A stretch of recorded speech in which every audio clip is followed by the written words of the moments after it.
নমস্কার বন্ধুরা, আমার চ্যানেলের আর একটা নতুন পর্বে আপনাদের সকলকে স্বাগত। আশা করছি আপনারা সবাই ভালো আছেন, সুস্থ আছেন। আজ আমি আপনাদের সঙ্গে একটা ব্রেকফাস্ট রেসিপি শেয়ার করব। ভীষণই সফট, স্পঞ্জি আর মুখরোচক হয় এটা। সকাল কিংবা বিকাল যখন খুশি বানিয়ে খান, একবার বানালে বারবার বানাতে মন চাইবে। অফিস কিংবা স্কুলের টিফিনেও এই ব্রেকফাস্ট বানিয়ে আপনারা দিতে পারেন। আসুন তাহলে দেখে নেওয়া যাক আমার আজকের এই ব্রেকফাস্ট রেসিপি। এই ব্রেকফাস্টটা বানানোর জন্য আমি 1 কাপ সিদ্ধ চাল নিয়ে নিয়েছি। আপনারা মেজারমেন্টের জন্য যে কোনো কাপ বা বাটি সেট করে নেবেন। চালটাকে ভালো করে ধুয়ে নিয়েছি, তারপরে এটাকে ভিজিয়ে রেখে দেব সারা রাত। আমি সকালে ব্রেকফাস্ট বানাবো, তাই সারা রাত ভিজিয়ে রেখেছি। আপনারা যদি বিকালে বানান তাহলে 6 থেকে 7 ঘন্টা এই চালটাকে ভিজিয়ে রেখে দেবেন। চালের জলটাকে ছেঁকে নিয়েছি। এবার এগুলোকে আমি একটা বড় মিক্সিং জারের মধ্যে নিয়ে নিলাম। দিয়ে দিলাম 1 কাপ পরিমাণে জল। তারপরে এটাকে ভালো করে পিষে নিয়ে একটা পাতলা ব্যাটার বানিয়ে নিয়েছি। এখন এই চালের ব্যাটারটাকে আমি একটা বড় মিক্সিং বোলের মধ্যে নিয়ে নিলাম। দিয়ে দিলাম ওই কাপের মাপেরই 1 কাপ সুজি, আর দিয়ে দিলাম ওই কাপের মাপের 1 কাপ টক দই। এরপরে আমি এর মধ্যে দিয়ে দেব হাফ চা চামচ লবণ আর 1 চা চামচ চিনি। এখন এই সমস্ত উপকরণকে ভালো করে ফেটিয়ে নেব।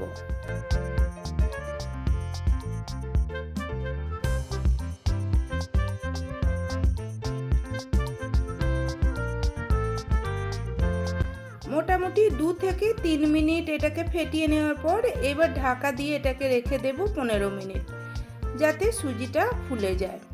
এরপরে একটা স্টিলের থালা নিয়ে নিয়েছি, আর দেখুন একটু কানা উঁচু থালা নিয়েছি।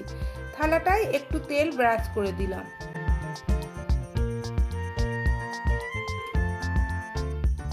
অপরদিকে গ্যাস অন করে একটা কড়াই বসিয়ে দিয়েছি। কড়াইয়ের মধ্যে দিয়ে দিলাম 2 টেবিল চামচ সাদা তেল।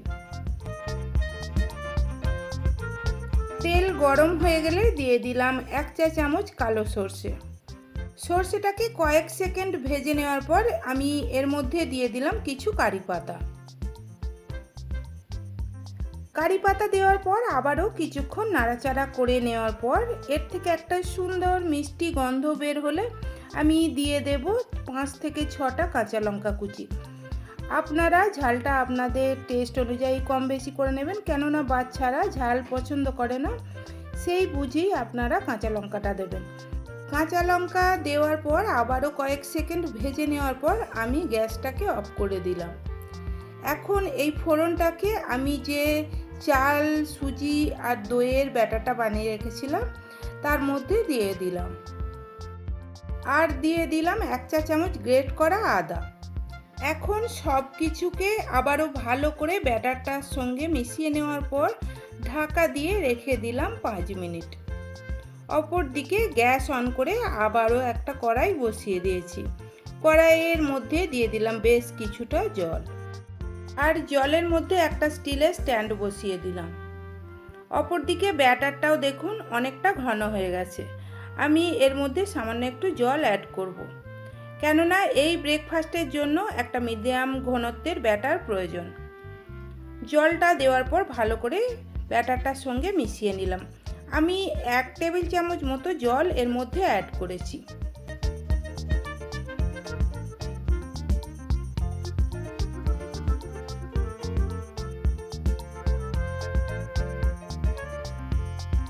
সব শেষে ব্যাটারের মধ্যে দিয়ে দেব 1 প্যাকেট ইনো।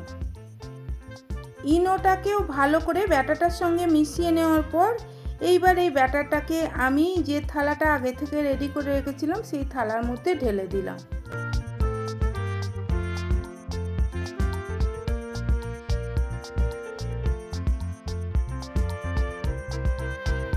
দুবার ট্যাপ করে নিলাম যাতে ভিতরে কোনো হাওয়া থাকলে বেরিয়ে যায়। এইবার এই ব্যাটার শুদ্ধ থালাটাকে আমি কড়াইয়ের মধ্যে খুব সাবধানে বসিয়ে দিলাম। এখন কড়াইয়ে ঢাকনা দিয়ে 15 থেকে 20 মিনিট মিডিয়াম ফ্লেমে এটাকে কুক হতে দেব। 20 মিনিট পর ফিরে এলাম। একটা ছুরির সাহায্যে দেখে নেব এটা ঠিকঠাক কুক হয়েছে কিনা। দেখুন ছুরি একেবারে ক্লিন বেরিয়েছে। এটা আমার ঠিকঠাক কুক হয়ে গেছে। আমি এটাকে কড়াই থেকে নামিয়ে নিলাম।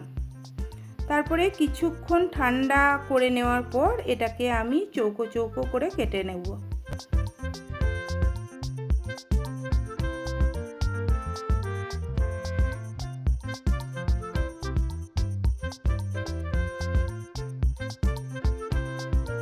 এরপরে গ্যাস অন করে একটা প্যান বসিয়ে দিয়েছি আর প্যানের মধ্যে দিয়ে দিলাম 2 টেবিল চামচ সাদা তেল।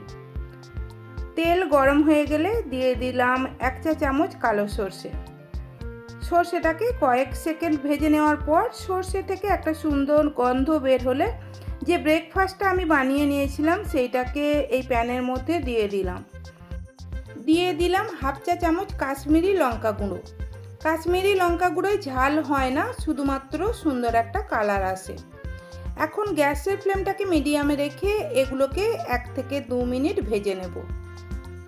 এখানে বলে রাখি, এটাকে কিন্তু না ভেজেও এমনিও খাওয়া যায়, কিন্তু ভেজে নিলে এর টেস্ট আরও বেড়ে যায়। মিডিয়াম ফ্লেমে 2 মিনিট ভেজে নেওয়ার পর এটা একেবারে পরিবেশনের জন্য রেডি হয়ে গেছে। আমি এগুলোকে একটা প্লেটে তুলে নেব। তারপরে এটাকে আমি সার্ভ করব ধনেপাতা আর পুদিনা চাটনির সাথে। বন্ধুরা, তাহলে কেমন লাগলো আমার আজকের এই ব্রেকফাস্ট রেসিপি? যদি ভালো লাগে আপনারাও বাড়িতে বানিয়ে দেখবেন। এটা এতটাই টেস্টি হয় যে বাচ্চারাও মজা করে খায়। বাড়িতে বানিয়ে থাকলে কমেন্টে আমাকে জানাবেন কেমন হয়েছিল। রেসিপি ভালো লাগলে লাইক করে বন্ধুবান্ধব আত্মীয় পরিজনদের মধ্যে শেয়ার করে দেবেন।